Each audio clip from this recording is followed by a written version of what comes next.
নমস্কার, সবাই কেমন আছেন? আজকে আমি রান্না করব বাইম মাছ দিয়ে কসুরমুখী। মাছটা আগে ভালো করে ভেজে নিচ্ছি। বাইম মাছ খুবই পছন্দের মাছ। এটা আমার খুব ভালো লাগে খেতে। আর কসুরমুখী তো অনেক ভালো লাগে। মাছটা আগে সুন্দর করে ভেজে নিয়ে আমি কড়াইয়ে তেল দিয়ে রাঁধুনি ফোড়ন দিলাম। এখন আমি বাটা মশলা দিলাম। এখানে আমি বাদাম দিয়েছি আর কাঁচামরিচ আর সরিষা।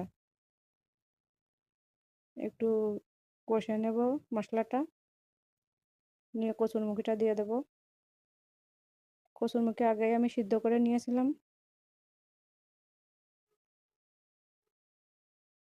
এখন একটু নাড়াচাড়া দিয়ে জল দিয়ে দিলাম।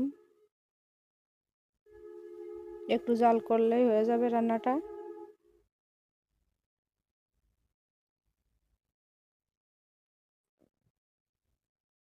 কেমন হলো জানাবেন। ধন্যবাদ, সবাই ভালো থাকবেন।